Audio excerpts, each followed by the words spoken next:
ಮುಂದಿನ ವಾರದಿಂದ ಚಳಿ ಮತ್ತಷ್ಟು ಹೆಚ್ಚಲಿದೆ ಎಂದು ಹವಾಮಾನ ಇಲಾಖೆ ಮುನ್ಸೂಚನೆ ನೀಡಿದೆ.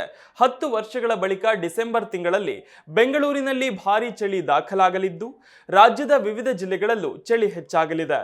ಕಳೆದ ವಾರ ಕನಿಷ್ಠ ತಾಪಮಾನ 16 ಡಿಗ್ರಿ ಸೆಲ್ಸಿಯಸ್ ದಾಖಲಾಗಿದ್ದಕ್ಕೆ ಸಹಿಸಲಾಗದ ಪರಿಣಾಮ ಬೆಂಗಳೂರಿನಲ್ಲಿ ವಿಪರೀತ ಚಳಿಯ ಅನುಭವ ಆಗಿತ್ತು. ಆದ್ರೀಗ ಮುಂದಿನ ವಾರದಿಂದ ನಗರದ ಕನಿಷ್ಠ ತಾಪಮಾನವು 12 ಡಿಗ್ರಿ ಸೆಲ್ಸಿಯಸ್ ವರೆಗೆ ಇಳಿಯುವ ನಿರೀಕ್ಷೆ ಇದ್ದು, ಮೈ ಕೊರೆಯುವ ಚಳಿಗೆ ನಡುಗಬೇಕಾದ ಸಾಧ್ಯತೆ ಇದೆ.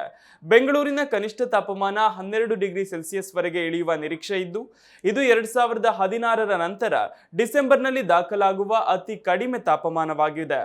ಮುಂದಿನ ವಾರ ಬೆಳಗ್ಗಿನ ಹೊತ್ತು ಮತ್ತು ಸಂಜೆ ವೇಳೆ ಭಾರೀ ಚಳಿ ಇರಲಿದೆ.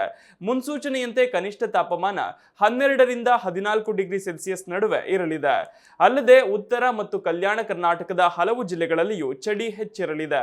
ಬೀದರ್, ಕಲಬುರಗಿ, ವಿಜಯಪುರ, ಯಾದಗಿರಿ, ರಾಯಚೂರು, ಬಾಗಲಕೋಟೆ, ಬೆಳಗಾವಿ ಮತ್ತು ಧಾರವಾಡದಲ್ಲಿ ಚಳಿ ಹೆಚ್ಚಿರಲಿದೆ. ಕರಾವಳಿ ಜಿಲ್ಲೆಗಳು ಸೇರಿ ಉಳಿದೆಡೆ ಒಣಹವೆ ಮುಂದುವರಿಯಲಿದೆ ಎಂದು ಹವಾಮಾನ ಇಲಾಖೆ ತಿಳಿಸಿದೆ.